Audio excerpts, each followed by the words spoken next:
Something completely different, but about a big viral social media trend over the weekend. How did you find out over the weekend that you were dead? You see that? No. People didn't see you for a couple days. 1.3 million user engagements as of Saturday morning about your demise. Really? I didn't see that? You know, I have heard, it's sort of crazy, but last week I did numerous news conferences, all successful. They went very well, like this is going very well. And then I didn't do any for 2 days, and they said, there must be something wrong with him. Biden wouldn't do them for months. You wouldn't see him. And nobody ever said there was ever anything wrong with him, and we know he wasn't in the greatest of shape. No, I heard that. I get reports. Now, you knew I did an interview that lasted for about an hour and a half with somebody, and everybody saw that was on one of your competitors.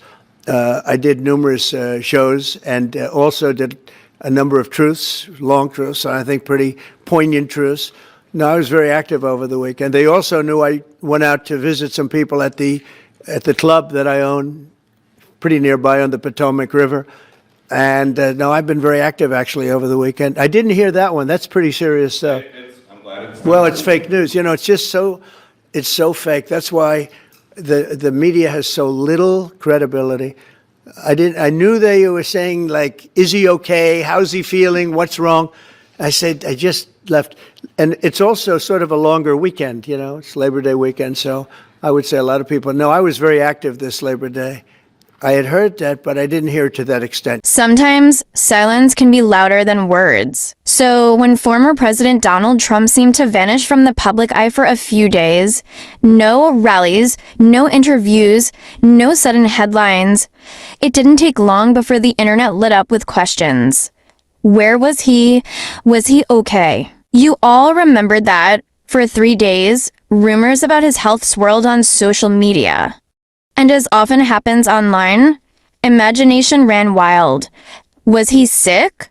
Was he even alive? Even a few snapshots of him at a golf course weren't enough to quiet the speculation. But then Trump reappeared at a public event about Space Command and was asked about the online whispers directly. Fox News' Peter Doocy, known for asking the unexpected, leaned in and said playfully, "How did you find out over the weekend that you were dead?" There was a pause, and then Trump, now 79, replied, flatly but calmly, "No." Cut to gentle smiles from the people around him. The room, full of senators and officials, shifted slightly. People smiled. It was a strange, slightly surreal moment, but also a human one. A reminder that public figures, even former presidents, are watched more closely than most of us can imagine. In response, Trump said he was active over the weekend, just not in public. He'd done interviews, written what he called some pretty poignant truths on his social media platform, Truth Social. And in his own words, "Never felt better in my life." Still, people noticed something.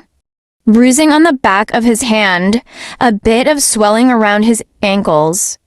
The White House later said it's due to chronic venous insufficiency, a common condition in older adults where blood doesn't flow back to the heart as easily.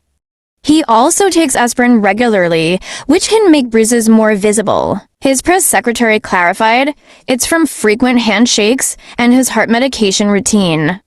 Nothing alarming, but enough to spark conversation. Slow pan over a calendar, flipping back through years. Of course, concerns about Trump's health aren't new. Back in 2015, his doctor released a famously glowing report calling him the healthiest individual ever elected to the presidency. And during his bout with COVID-19 in 2020, not all details were made public at first. It's easy to forget, in the middle of headlines, policies, and controversies, that public figures carry the same physical fragility that we all do.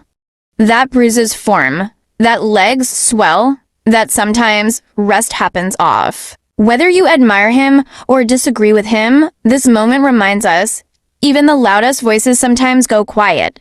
And sometimes it's okay to pause, take a breath, and remember that behind every title is a person, aging, adapting, and still very much human. Thank you for spending these few minutes with me. If you enjoyed this kind and curious look at the world, don't forget to like, share, and subscribe. Until next time, stay gentle, stay thoughtful, and keep listening even in the silence.